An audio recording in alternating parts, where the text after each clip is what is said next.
but I'm originally come from one of the most dangerous, ugly, and undeveloped countries in the world, Somalia. Or at least, this is what the people think when they hear this name. Every time they hear someone talking about this beautiful East African country, they always say, oh, wow. Every time they ask me, where you come from? And I say, I come from Somalia. Say, oh, you come from that place? I was like, yeah, where you come from?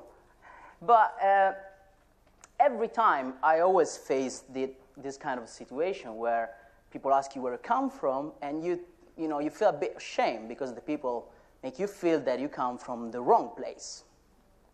And there is a reason behind this, because Somalia was described for a lot of times in a very unfair way. And I like to think that sometimes we are guided in a very wrong way because we like to see what we want to see without having the general picture.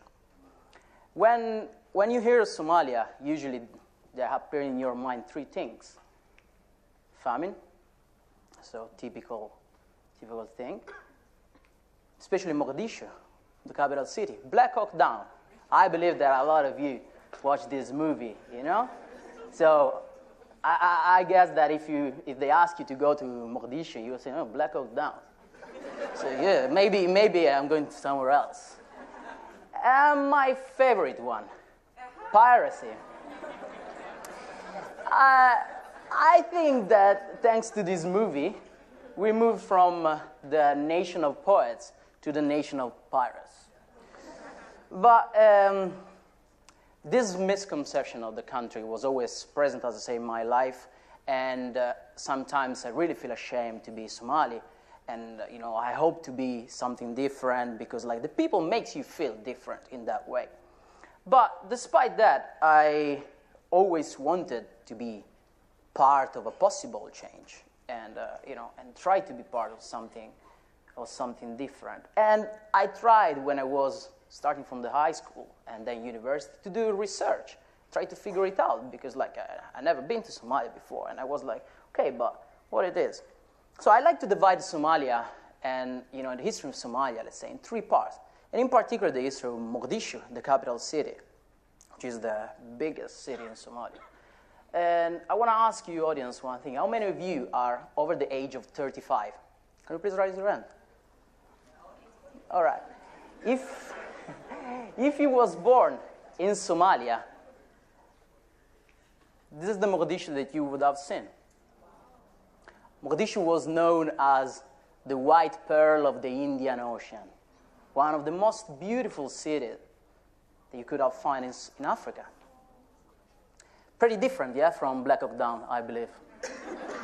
And sometimes it's very important to try to open the mind and analyze the thing in a different way. This is still Mogadishu. How many of you are under the age of 35? Well, I have to be fair. If you was born in Somalia, and in particular in Mogadishu, and you was under the age of 35, this is the Mogadishu that you would have known. Still the same place of before, but just, consequence of a dark moment. Still, Mogadishu.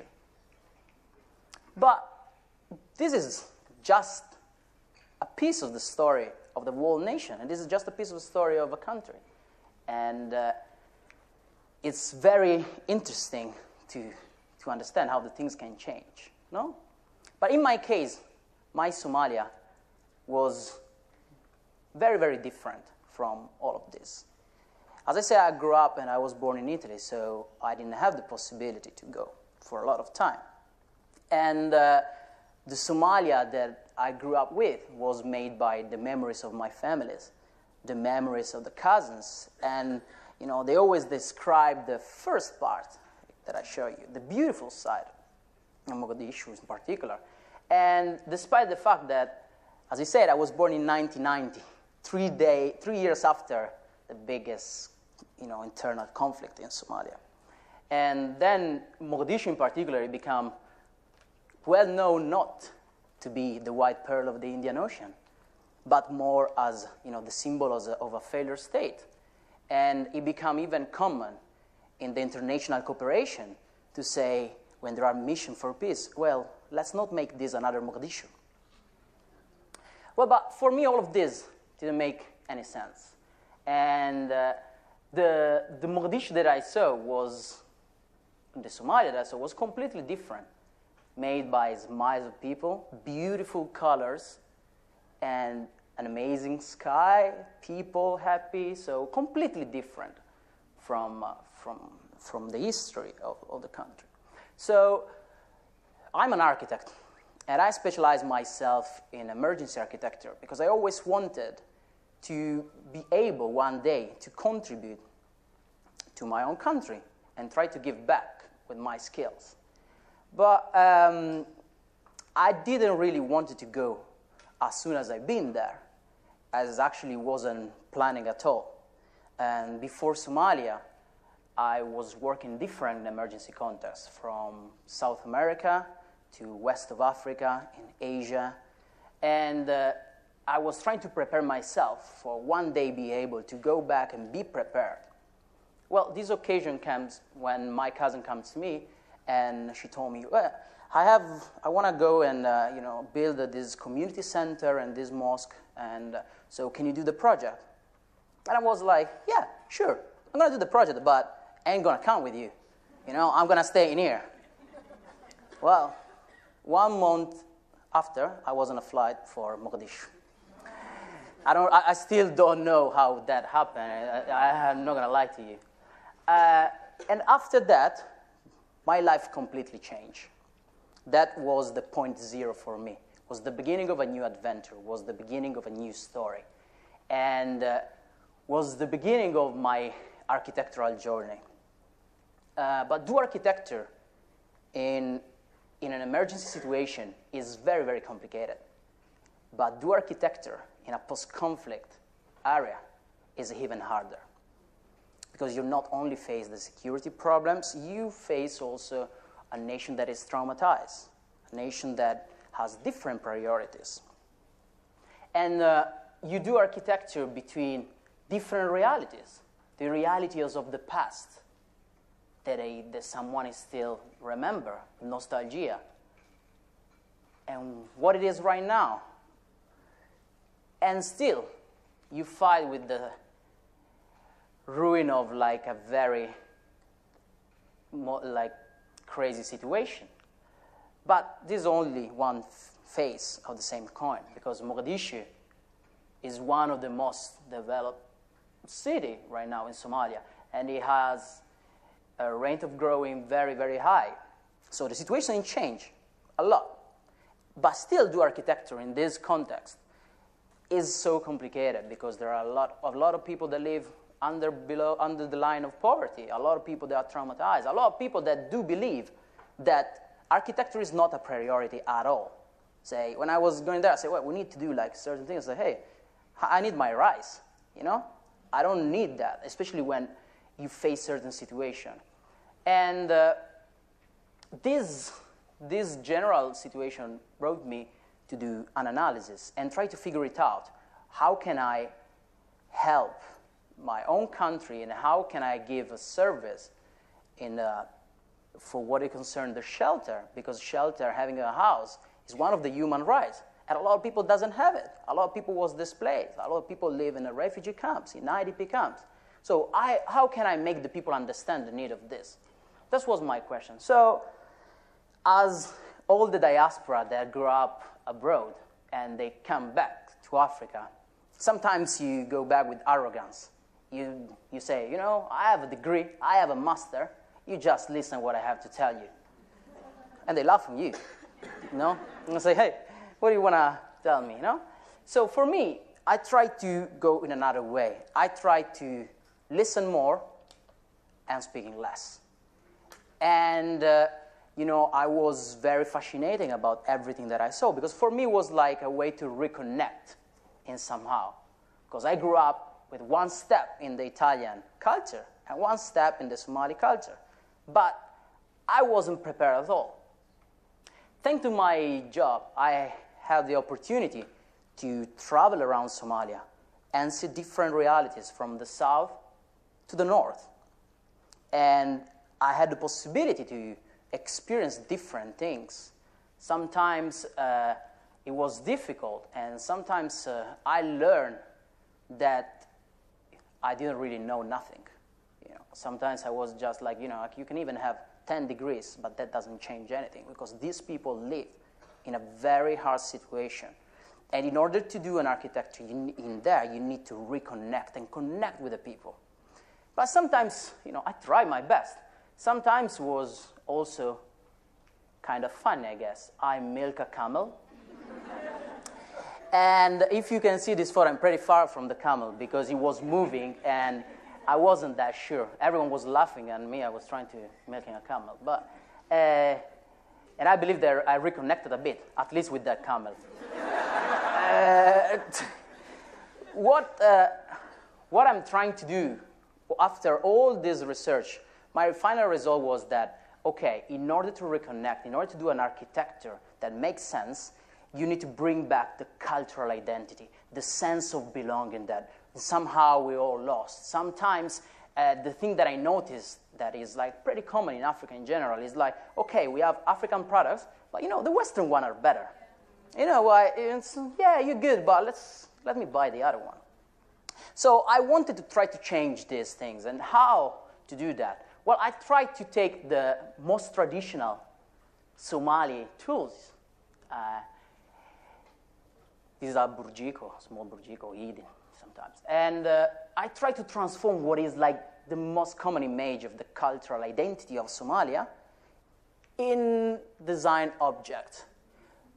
This one is a table lamp made with exactly the same material and exactly the same people.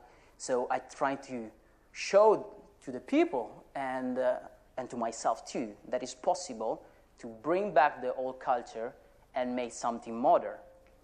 On the same way, I work with the traditional Somali clothes. They are like very beautiful. And I made pieces of furniture. So this is what I try to do through the furniture, but is through architecture that I really try to give a biggest impact. And it's actually through the architecture that I'm trying to bring the people together, people that was divided by all these years of civil war, and try to reconnect them and try to work with them, with the communities, in order to, especially in a post-conflict reconstruction, you need to feel that that building, that space is yours. Otherwise, you're going to reject it again. And for me, this sense of belonging was what I was trying to give. In September, 14 October 2017, Somalia was hit by one of the most terrible blasts in its recent history. And more than 500 people died and lost their life. So I thought that, okay, maybe it's not the right moment, or maybe yes, but I tried to give my contribute in one different way. So I tried to design a memorial for the victims of that event and try not only to remember the victims, but also to try to respond to a couple of problems. And through this memorial, what I tried to do was to respond to a problem that is related to the public space, to the use of the land, to this idea that you need to close in yourself in order to protect from the exterior problems. So I tried to give an idea of opening again. And same thing was related to this small community center and mosque for my family. And the idea was to try to use local materials and avoiding the modern technology, but trying to bring back the old way of build, the old colors. This is a project in the south of Somalia. And this red is related to the fact that the land in there is very red. And so I tried to involve the community, was with me, was working, was trying to give me their help. And the result was the construction of, it's on the way, of this community center and mosque. But the interesting thing is that the community really got involved. The community really appreciated the effort. And they started to have a strong sense of belonging because it was made with them, for them. It was not something that was coming from outside. It was something made within the community, for the community. Another tradition means trying to understand what is common and you always see, but that sometimes you forget. One of the things that in Somalia is very common, but is the tradition of drinking tea and talk. Sheko, sheko, and sha. No? They said. So you drink, you have a conversation. Sometimes you go in your cafe, you sit, you start to talk, and then your conversation between two becomes the conversation between 50 people. And so I had a possibility to design a restaurant and try to use traditional clothes, traditional pictures, and working on the idea to submit a modern architecture, but still traditional in somehow. And we are on the way to do that, and hopefully people will like.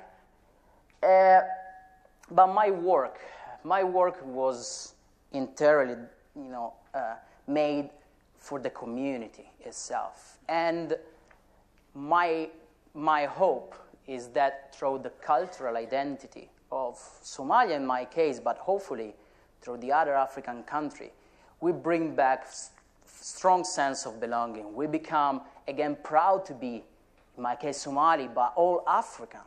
We need to be proud of what we are, where we come from.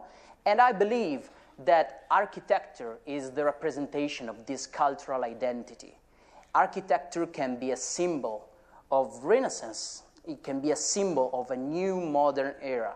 And what I hope for Somalia is that through the use of architecture and through the buildings to bring back a sense of belonging, a sense of peace, and a sense of beauty in a country that was for more than 27 years destroyed by conflict. And hopefully also change the misrepresentation of my country, of the beautiful Somalia. And hopefully I had the possibility to change your perception. Well, Mazente, thank you so much.